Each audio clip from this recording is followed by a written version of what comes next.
I never intended to help anyone. It wasn't a reflex either. It was just a careless act of helping someone by accident. This incident had a significant impact on my life. Unbeknownst to me, those around me started creating a version of me that wasn't really me. I had no choice but to accept this strange situation. I was expected to live not the life I wanted, but the life others wanted for me. At first, it was painful. One day, I was surprised to realize I no longer felt anything. That incident. When I rushed into the house that was about to be engulfed in flames, it wasn't out of a desire to help or a reflex. I merely entrusted my life to the whims of whatever God was out there. As a result, I survived and am still alive today. Whether it was the act of a god or not is questionable, but a mark was left on my body, as if to remind me that my life was spared. It's been 10 years since then. Labeled a good person, I was obligated to live up to that image.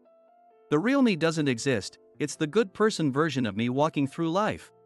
I took a job at a local advertising agency because I didn't want to leave my grandmother who raised me alone. My parents divorced when I was young, and each of them has built happy families since then. In other words, I was a discarded child. During the divorce, there was a huge argument because neither parent wanted to take me. They both had new partners, after all.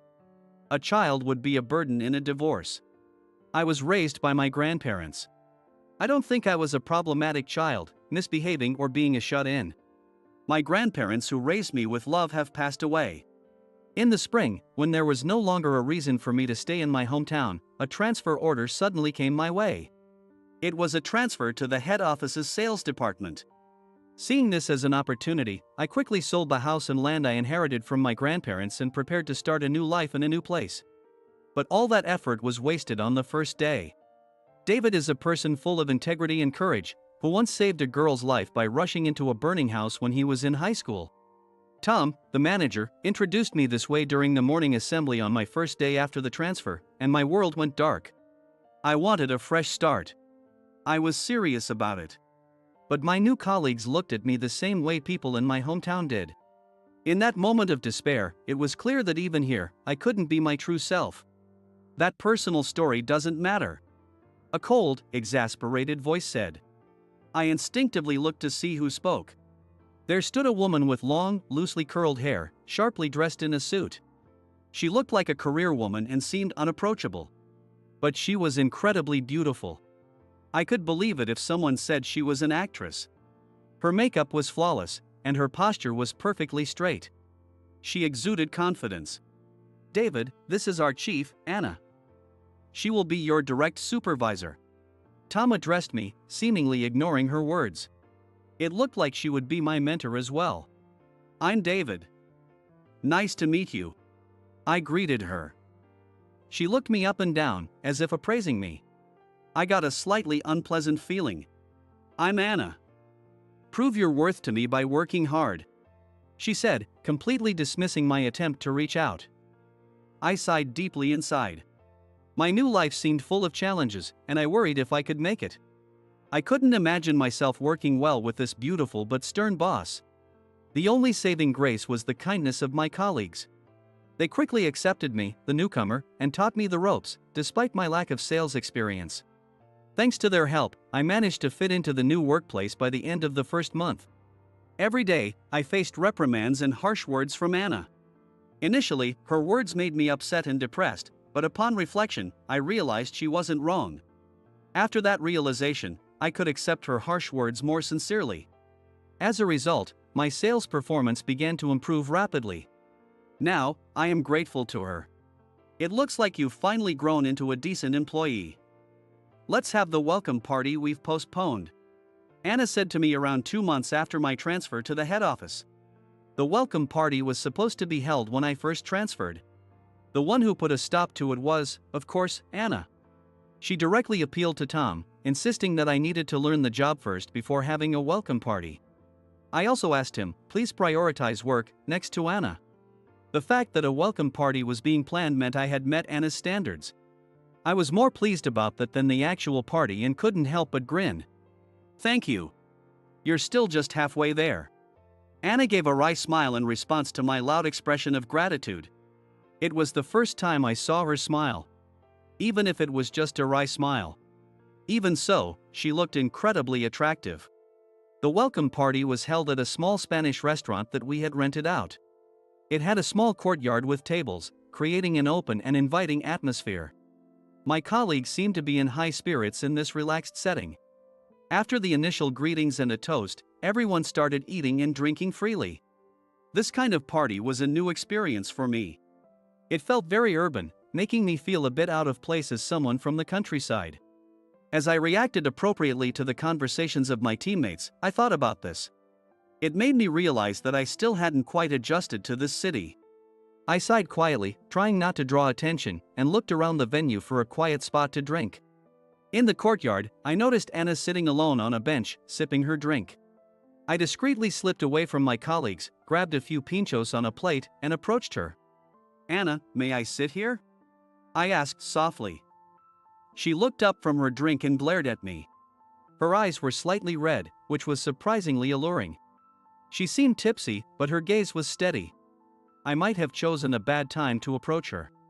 A cold sweat ran down my back. "Sure," she said, slightly slurring her words, and scooted over to make space for me. Having come this far, there was no way I could say, "Never mind," so I cautiously sat down on the bench. I caught a glimpse of Anna's profile, and it wasn't her usual stern boss look, she just looked like a regular drunk. A really beautiful drunk, at that. "Here, have some." When I offered the plate of pinchos, Anna's eyes lit up with delight.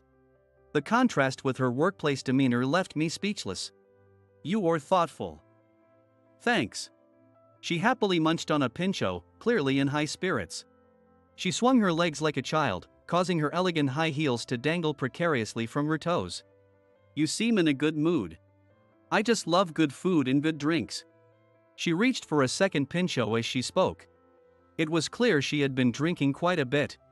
Right after the toast, she had been her usual self. Perhaps she wasn't very good with alcohol. "Hey, tell me about your heroic story." "Tom mentioned it on your first day," she said with drowsy eyes. I sighed softly. It's not a story to tell to a drunk person. But with Anna looking up at me with eager eyes, I couldn't bring myself to refuse. "It's not much of a story." I prefaced my tale before starting to talk. "It happened when I was 17. It's a day I don't like to remember, as it was the worst day of my life. After my parents divorced, I was raised by my grandparents. I foolishly believed that one day either my father or mother would come back for me. My grandparents didn't talk much about my parents, which only fueled my faint hope. If they had bluntly told me, 'You're an unwanted child,' it might have hurt less. By the time I was in high school, I had various ways to search for my parents. I secretly looked for them, believing there was a reason they hadn't come for me. Eventually, I succeeded in finding their whereabouts. Back then, I believed there was a reason they hadn't come for me, and I was convinced that if I visited them, they would welcome me with open arms. That naive hope was quickly shattered. Both my mother and father were living happily with their new families. I remember feeling tears well up as I watched from a street corner while my father's family enjoyed a barbecue in their yard. I couldn't bring myself to call out to them. My mother was even worse. When I visited, she asked in a panic, "Do you need money?" Apparently, she had told her current husband that she had no children from her previous marriage. She panicked, thinking I had come to blackmail her for money. I wasn't welcomed or apologized to, just treated as a nuisance. Deeply hurt, I left my mother's place without shedding a tear. In my hand were several crumpled $100 bills that she had thrust at me. "I see. My parents are divorced too. I guess you and I are alike. So, did you run into the fire on that same day?" Anna sighed, her eyes distant as if remembering something. Encouraged to continue, I resumed my story slowly. While walking in a daze, I saw flames rising from a small one-story house. The fire trucks hadn't arrived yet, and neighbors were trying to extinguish the fire with garden hoses. I watched in a daze, blending in with the onlookers. Someone gasped, and when I turned around I saw a girl with her mouth covered in frozen. She must have been connected to the burning house. When I tried to speak to her as she trembled, she noticed me, looked startled as if she was about to jump, and then turned on her heel and ran away. The fire trucks still hadn't arrived. Having come to this town for the first time to visit my mother, I had no sense of the area. I didn't know who lived in that house or who might be inside at that time. But from the panic around me, I could tell someone was trapped inside. I walked unsteadily towards the burning house. Looking back, I might have been acting out of desperation. I slipped through the adults trying to put out the fire and found myself inside the house before I realized it. I could hear the screams and shouts of the adults behind me. It struck me as funny, and I remember laughing out loud. Strangers worried about me, while my own parents didn't want me. The absurdity of my misfortune made me laugh. The fire hadn't spread throughout the house yet, it was smoky and hard to breathe but still bearable. For a moment, I thought it might be okay if my life ended here. To die trying to save someone in a fire, a heroic end like that would make my grandparents proud and justify my existence. As the fire consumed the furniture with a crackling roar, I slowly moved further inside. I wanted to know who was trapped. I had no intention of rescuing anyone. I was a terrible person. Stop spacing out. Help me. A voice snapped me back to reality, as if slapping me across the face. I looked and saw a girl with a soot-blackened face crawling on the floor. The fire hasn't reached us yet, so you can get out on your own, right? I pointed towards the entrance, annoyed by the younger girl's scolding. Help me. I can't do it alone. As she crawled towards me, her legs were so thin they seemed to lack any muscle. A wheelchair lay toppled over in the corner. You can't walk. Isn't it obvious? Hurry up and help me, she commanded, gripping my arm tightly. Her unexpected strength made me stagger, and I hit my side against a cabinet handle. I felt a searing pain and smelled something unpleasant. It seemed the handle was made of brass. As I staggered, my shirt rode up, and the handle branded my side like a hot iron. Ow! That hurts! I cried out instinctively. The smoke was getting thicker. It hurts, right? That's proof you're alive. I still have things to do, so get me out of here. You came in looking like your life was over. But it's not. I wondered how long she had been watching me. Startled, I looked at her. I felt a strong light in her eyes. It was a powerful will to live. Why do you look like you've given up on life? I'll take care of your life, so struggle a bit more. Her words pushed me, and I quickly picked her up. I'll never forget how light she felt. Light, but carrying a heavy life. The rest was a blur. As soon as I rushed out the front door, water was sprayed on me, and firefighters began hosing down the fire. That's when I blacked out. All I could focus on was the stinging pain of the burn on my side. That's my heroic story. It's pathetic, isn't it? Just a youthful folly, I said, laughing self-deprecatingly. Anna shook her head slowly. Her long hair swayed gently, and a pleasant scent wafted over. I'm sorry. I didn't mean to make you remember unpleasant things. She touched my cheek with her slender fingers. Don't cry, she said.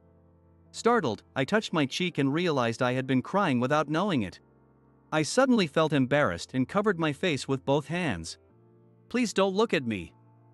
I'm sorry for crying over something like this. Are you embarrassed? That's cute, Anna teased.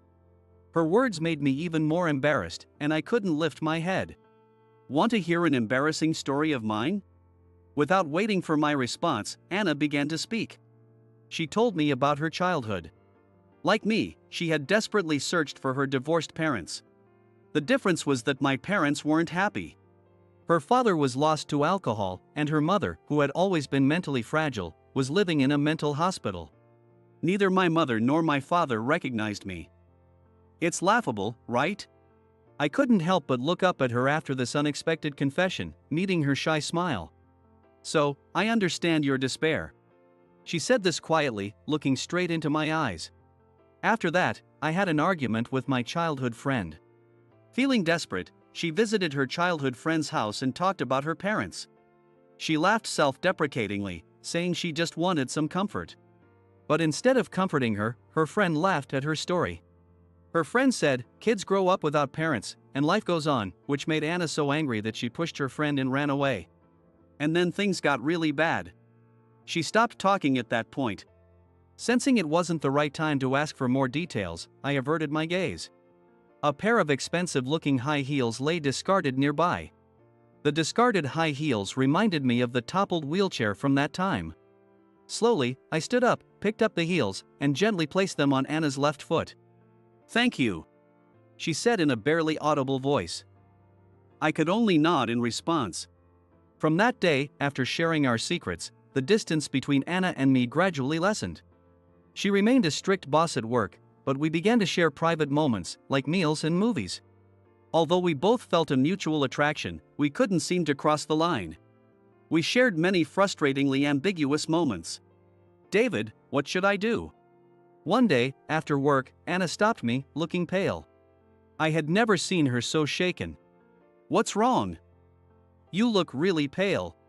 Her anxiety seemed to infect me, and my heart began to pound. I got a message from Melissa, my childhood friend. She got my contact information through mutual friends. I gently patted her back, trying to calm her. "I can't face her. She'll never forgive me." Her uncharacteristically timid words left me stunned. Who could possibly intimidate Anna this much? I couldn't help but feel curious about this person. "If you don't want to meet her alone, would you like me to come with you?" The words tumbled out of my mouth before I could think. Anna looked at me in surprise. Realizing how presumptuous I had been, I quickly tried to backtrack. I'm sorry for being so forward, especially since I'm not your boyfriend or anything." Unable to bear her intense gaze, I tried to cover up my blunder. She must think I'm being too presumptuous. I started to sweat, worried that I had ruined our budding relationship with my careless words. "Sure. Will you come with me? If you will, I might be able to apologize to her." Anna murmured absently. "If I can help, I'd be glad to." I felt a mix of relief and excitement at her unexpected response, and I must have looked quite odd to anyone watching. But at that moment, I was genuinely happy that Anna was relying on me. I finally had a chance to be on the same level as her. That's how I felt. We were supposed to meet her childhood friend tomorrow night. The place was the Spanish restaurant where my welcome party had been held. As the end of the workday approached, I felt more and more nervous, almost dizzy. Still, after work, seeing her freshly made-up face gave me a boost of confidence. I didn't know what had happened, but I swore to myself that I would always be on her side. "She's probably already there. She's very punctual," Anna said, reminiscing. I straightened up in front of the restaurant, readying myself. A bit embarrassed, I decided to say what I'd been thinking. "No matter what happens, I'm always on your side, Anna," I said with a smile. She looked a bit taken aback, then gave me a very happy smile. "Thank you," she said as she opened the door to the restaurant. The restaurant wasn't reserved for us today, so there were many other customers. The place was lively and packed. She told the server about our reservation. We were led to a table in the courtyard. In the dim light, I could see someone already seated there. Anna squeezed my hand tightly. Surprised, I tried to stay calm and smiled, saying, "It's okay." She led me to the table where her childhood friend was waiting. "Melissa, it's been so many years." At Anna's call, the seated woman looked up. A small face with very pale skin. But there was a red scar on her slender, pale neck. She brushed her long black hair over her back with a delicate hand and smiled at us. "It's really been a long time, Anna. How have you been?" Her voice was a bit husky. It was almost like it was worn from drinking. "Is this your husband? Or your boyfriend?" she teased, looking up at Anna. "We're not like that," Anna said as she sat down. I hurried to sit as well. "Melissa, this is my co-worker, David. I wasn't feeling well, so he came with me." Anna introduced me. "I'm David. Nice to meet you." I greeted her, and Melissa also gave a slight nod, saying, "Hello." Anna had said they were childhood friends, but Melissa looked younger than me. Anna was like an older sister to me. I'd been looking for her for a long time, Melissa said when we all had our drinks. I was worried I might have hurt her. Anna was surprised by Melissa's words. But I don't regret what I said back then. I believed you should live your own life, Anna. There are plenty of people who could comfort you with empty words. Saying this, Melissa poured red wine from the decanter into her empty glass. She lowered her eyes slightly and gave a self-deprecating smile. Maybe she was recalling the situation that caused their falling out. I realized that much later in life. I used to be swayed by those shallow, kind words, Anna said, downing her wine in one gulp. I felt a bit worried that she might be drinking too much.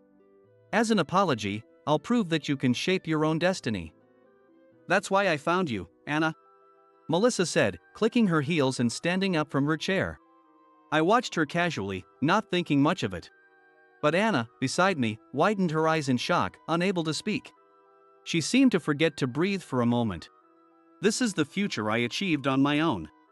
Melissa clicked her heels as she stood beside Anna. Then she twirled around, making her long skirt flare out like petals. Wait, you can walk?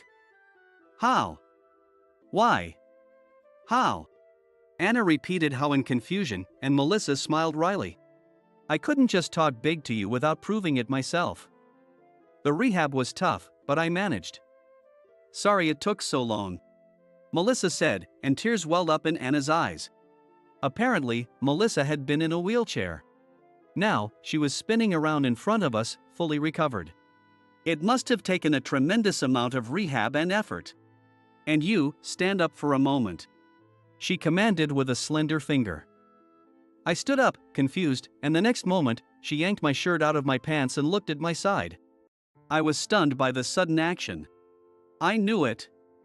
It's still there. Look, Anna, this heart. Remember?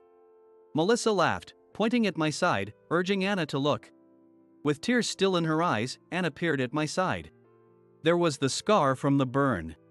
The heart-shaped mark from the handle was still clearly visible as a burn scar. That tacky handle design, just as it was. Melissa laughed heartily, seeing the 3 heart-shaped burn marks. I couldn't believe it, but her reaction was unmistakable. Could you be the girl in the wheelchair from back then? Melissa nodded yes and looked at me with incredibly kind eyes. Her compassionate expression made my heart skip a beat. How did you recognize me? Melissa chuckled softly at my question. Who wouldn't look into the person who saved their life? It seemed Melissa had been looking into me for a long time. And she said she was surprised by the coincidence that I became Anna's co-worker. Thanks for saving me back then. I'm returning your life that I owed. But honestly, I wanted to keep you all to myself. Because you were my hero. But I'll let Anna have you, Melissa said, smiling playfully at Anna. She looked a bit sad, and I didn't think it was just my imagination. Such a coincidence.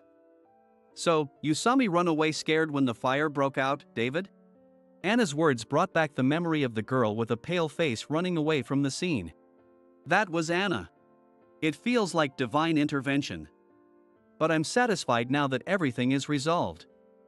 God sure knows how to pull the strings. So, what exactly is your relationship? Melissa asked with a teasing grin, and Anna and I looked at each other as if on cue. Seeing Anna's face turn bright red, I knew this was the moment to make my move. Anna is my precious person. She's the only woman I want to protect by my side forever. I was surprised by the loudness of my own voice coming from the depths of my stomach. After a moment of silence, there was loud applause from inside the restaurant and from the other tables in the courtyard. Way to go, man, someone shouted, making me suddenly feel embarrassed. So, what's your answer? Prompted for a response, Anna nodded slightly and said, I want you by my side too. I felt like a miracle had happened. There was another round of applause and cheers from the restaurant. Melissa looked at us with satisfaction. Now I've repaid my debt. You better make sure you're happy with Anna, or I won't forgive you. I nodded yes vigorously at Melissa's words and squeezed Anna's hand tightly. We'll definitely be happy. Our lives are ours to live. I felt incredibly proud of myself as I said those words,